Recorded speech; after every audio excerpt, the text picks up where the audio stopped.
driving. Hope comes and stops us in our tracks. Bravely we prove in our striving, trudging together each day. Where there's a will, there's a way.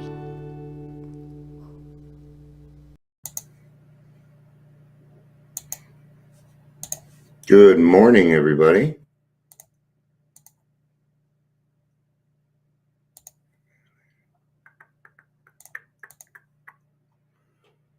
Hope everybody's having a good day. Internet's moving kind of slow.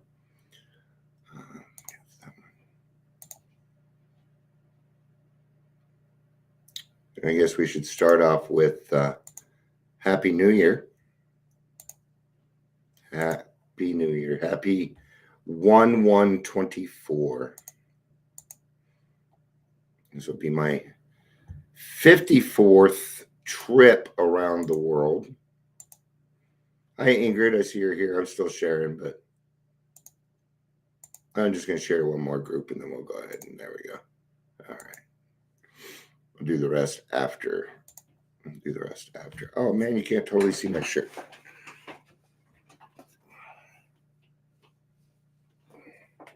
Okay. A lot of people, it's Spider-Man, right? But it's Miles Morales. Miles Morales is the new Spider-Man.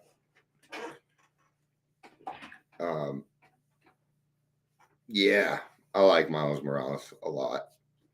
Video games are pretty good. Young black kid. I like the ethnicity. It says Miles Morales. So Miles Morales. Yeah, it's kind of hard to read. My wife said, I didn't know what it said. I thought it looked cool. So she was right.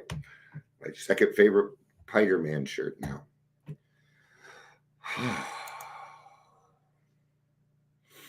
Tomorrow's the day.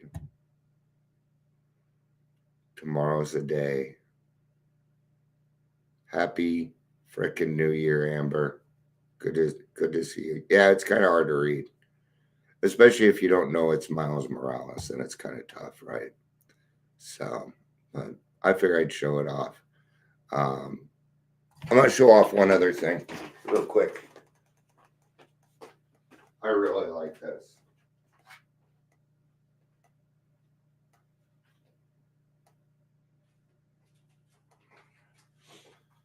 So I used to eat, when my wife and I first met, I was in a program called the Phoenix Concept. And she got me this sweatshirt yesterday. It's a phoenix with the AA symbol. I think it's so badass. The back is really cool. It's got the trudging together on it. And you guys will appreciate this. Saturday, my wife was leaving. Hey, Trevor, Gary, yeah, a bunch of people snuck in here. Chris. She's like, what do you want for Christmas? I'm like, don't worry about it. I always tell you what I want, and then you don't get it. So I'm not even going to bother. And she kicked ass on my Christmas present. She's like, see? I said, I ought to pull that trick more often. It wasn't a trick. So good job, baby. All right. We are reading out of the big book today. Welcome to, no, don't get rid of it. There we go. Ooh, they're still doing that design. Welcome to the Daily Trudge. I'm Dion. I will be your host. If you are here, please say hello. A lot of people already are. And I appreciate that. We've got a bigger crowd today than normal. And I'm proud of myself because I have done this by or around 11 o'clock every day for a week. We're going to be reading on page 25.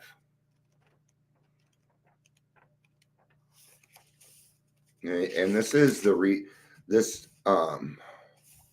this is the daily reflection, but I put we because we are all American. Because I knew everybody that would be coming here would be a miracle. We are in There Is a Solution, page 25, yes. I'm going to go a few paragraphs back just because I like to. The alcoholic may say to himself in the most casual way, it won't burn me this time, so here's how. Or perhaps he doesn't think at all. How often have some of us begun to drink in this nonchalant way, and after the third or fourth pounded on the bar and said to ourselves, for God's sakes, how did I ever get started again? Only to have that thought supplanted by, well, I'll stop by the sixth drink, or what's the use anyhow?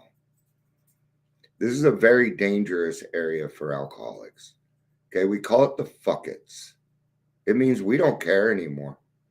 And once an alcoholic has become aloof, once an alcoholic has become nonchalant in their life, that is when we become the most dangerous.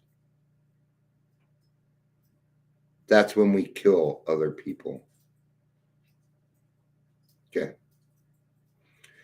When this sort of thinking is fully established in the individual with alcoholic tendencies, he has probably placed himself beyond human aid and, unless locked up, may die or go permanently insane. This is still true. This is still true. Okay? Yeah. What do you think a treatment center is? And even then, you can get alcohol in a treatment center. Leisure. Good to see you, brother. You can get alcohol in a treatment center. You can just tell your friend to throw a pint over the fucking fence or whatever. It's so easy. No. See? Jail's about the only thing. When this sort of thinking is fully established in an individual with alcoholic tendencies, I just read that these stark and ugly facts have been confirmed by legions of alcoholics throughout history. But for the grace of God, there would have been thousands more convincing demonstrations. So many want to stop, but cannot. All right, now what we read is going to actually have some effect to it. There is a solution. Yeah, there is. But almost none of us like the self-searching, the leveling of our pride, the confession of shortcomings, with the process requires for its successful consummation. I was ready. I was ready to give it all up. I knew there wasn't a part in my life that I was doing okay with when I got here. And thank God I came to that conclusion. Thank God. Because it got me here. It got me back here. And the seed had been planted in me when I was 18 and got sober the first time. I had 12 years of sobriety, so thank God I knew where to come back to. But we saw that it really worked in others. And we had to come believe in the hopelessness and futility of life we had been living. I wasn't going anywhere. I had no plans. Okay? I was not becoming a better person every day. That's for sure. Okay? And when I got here, I had a lot of problems. Okay? But when I stuck around a little bit, I found out a few things. Number one, that a lot of my problems did not exist. And that the other ones I could right size and take care of. See, I make mountains out of molehills. Because I know how to handle that. I know the drama. I know that I'm comfortable in that. I'm tired of all this drama. No, I loved it. I loved it. It gave me every reason to drink. Okay? So when I got here and I saw it working in other people, even the second time, because I didn't know that this was going to be for me again. I didn't know God was going to take me back. I didn't think that the people in the rooms, even though I've been there for 12 years and knew better, were going to be willing to take my ass back. Okay? That is what alcoholism does to us. Because when it comes down to it, I knew better. I knew that they would accept me back as a friend again. I knew that. But I couldn't get over my own ego. I couldn't get over my own pride. In fact, confronting that scared the fuck out of me. When therefore we were approached by those in whom the problem had been solved, there was nothing left for us to pick up the simple kit of spiritual tools laid at our feet. So I've been coming in and out a lot, and a man came up to me at a meeting. His name's Paul. He said, Dion, we love you. We love you a lot, but you can't keep doing this. He said, you need God in your life, and I'm going to bring him. That's what happened. That was the end of it. No, I had another slip around my fourth step. We have found much of heaven, and we've been rocketed into a fourth dimension of existence of which we had not even dreamed. I've been talking about this a lot lately, about how over the last year, because I've taken some actions, because I sacrificed something, I got a lot of things in return, right? I was out in Aurora doing work. Things were going okay. But God wanted me in Adams County. And guess what? Everything that I had been working for was handed to me. Not handed to me. I had to work for it.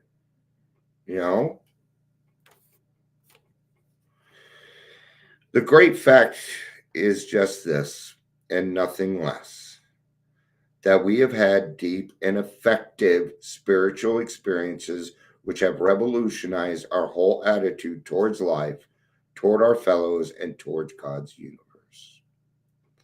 The central fact of our lives today is the absolute certainty that our Creator has entered into our hearts and lives in a way which is indeed miraculous. He has commenced to accomplish those things for us which we could never do by ourselves. And I have written there, happy, joyous, and free. That's what he does for me that I cannot do for myself, is provide me with that. Okay? So what needed to happen is, number one, I needed to understand that any life run on self-will just wasn't going to work. Okay? I tried every way imaginable. It says in here, ad infinitum. Gosh, we tried different ways. But really, there was just one way I knew, and it was going to work for me. Okay? So the real question is, what do I have to lose, man? I only had one thing left. Me. It's the only, me and this body. My soul wasn't even around yet. No, I'd given that to the devil, man. Years ago. Okay, so I started doing this work, and I had to reclaim. I had to reclaim my life. And it was going to look different. It was going to look very different. Okay, alcohol is no longer the solution for me. Okay, delayed gratification is the solution for me. God, the rooms, the fellowship, helping my community. These are the things that provide me my happiness, my joyousness, and my freedom. I enjoy a lot of freedom. And it is nice. Not just freedom from the outside world and worldly clamors, but freedom from my own head, from my own disease. My head wants me dead. Okay? Nobody in my life right now wants me dead. All right. If you are seriously alcoholic as we were, we believe there is no middle of the road solution. I watch people try the middle of the road. I watch there's a lot of people doing it right now. Okay? We call it two-stepping, where we do 1 and 12. Okay? Got to get a sponsor. You got to do the work. It's got to be done. We're in a position where life was becoming impossible. And if we passed into the region from which there is no return through human aid, we had but two alternatives. And these alternatives have not changed. I don't care what anybody out there says. I don't care who tries to reinvent the wheel. I've seen it all. I've been doing this stuff for a long, long time. And I have seen every silly way of trying to get sober. Or like positiveness. Oh my gosh. Right? These people are just avoiding the confession of shortcomings, the leveling of pride, and the process for it which requires successful consummation. And I will know. You know how I know? Your eyeballs. You don't even need to talk. I'll know whether you're doing the program or not. I just need to look at your eyeballs. Yeah. They'll tell me everything.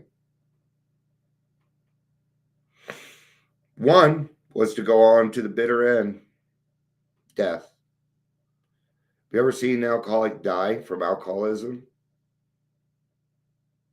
It's pretty bad. It's pretty bad. And it's very, very painful. Very, very painful. Yes, being positive actually is a great thing. It is. These people turn it into toxic positivity. It's their only answer. That's what I was talking about. I apologize. Being positive, though, is fantastic. You got to have a good attitude. Chris is right there. He is absolutely correct. Blotting out the consciousness of our intolerable situation as best we could, and the other to accept spiritual help. Right? This we did because we honestly wanted to and were willing to make the effort. There's that willingness, right? And we do that a lot. We try and determine other people's willingness. The way I see it is if a person shows up to a meeting, they're willing. That's all I need. Now, whether they want to talk to me may be a different thing.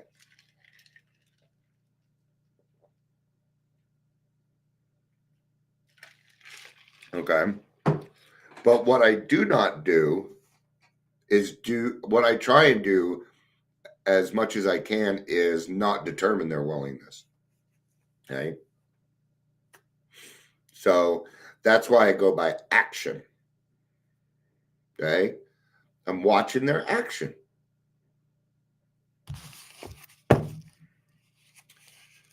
This truly is a fact in my life today and a real miracle. We're all miracles, man. And it's okay. Well, you know what I found out also? It's okay to be a miracle. I actually feared becoming one. I didn't know what would become of me. I feared it. I didn't know that I wanted to be, when I first got here, being rocketed into the fourth dimension sounded very uncomfortable. I don't want it. I wasn't ready. I had to fake it until I made it, man. It was the only thing that was going to work for me. But it worked. It worked. I always believed in God, but could never put that belief in meaningfully into my life. That's me. That's me. Yeah. That's definitely me. I didn't, because I had gotten sober, and God pulled a miracle there too. I'm getting me sober. He did a lot of great things for me. He gave me some beautiful children. So when I went back out, and then I was trying to come back about 12 years later, I didn't think he was going to take me back. Okay. What was that? That was my pride talking, my ego. That was my brain talking. If I would have listened to my tummy like I was supposed to, I probably would have never left. That was my first mistake. I stopped going to AA meetings. First mistake. And it's always the first mistake. Don't test it. Just go to a meeting every day. Monday, right? New meeting. Okay. All right. My brain's all confuddled. So today, because of Alcoholics Anonymous, I now trust and rely on God as I understand him. I'm sober today because of that. And then what I did is, since God removed the obsession to drink, I made the decision, you know what? That was the hardest thing that I think I could go through. It wasn't. Okay. It wasn't. No, my PTSD was a lot harder than getting rid of the alcohol. Okay. Not, you know what? They're not even comparable. They're not, because it's different work. Okay. But what I was saying is once I had that perfect release, it's what we call it, a perfect release. Who else could do a perfect release but a higher power? Right? Then I could trust the rest of my problems. Right? I'm sober today because of that. Learning to trust and rely on God was something I had never done alone. I now believe in miracles because I am one. I believe in miracles. You sexy thing. Chris, I love you, but hit Zoom meetings. I've set up your Zoom. Okay. If you need me to come back and do it, send me a text and let me know, please. Okay. But there are Zoom meetings. And I don't know what's going on that you're not joining them. Okay. I love you. And if you need me to come set you up again, I will do it because I love you. Okay. One of us, we got Gary and Leisure here too. Okay. Between three of us, we need to get Chris to meetings, guys. Okay. Help me out with it. I love you all. I love you. And I love you so much. I've got extra. And if you want it, you can have it. Hi, Amber. I knew you were here. I said hi to you. How to get your, if you got here, you can get on a Zoom meeting. All right. Maybe we just need to do a little bit more explaining. All right. But this is a situation where we need, yeah, Gary, let's, if Leisure doesn't have, Leisure's really, really busy. So it wasn't fair for me to throw him in there, but we could always use the help. Between three of us, one of us can get over there and just help him hook up a Zoom. I've done it once, but let's do it again. All right. I love you all. Peace out and have a day. I love you.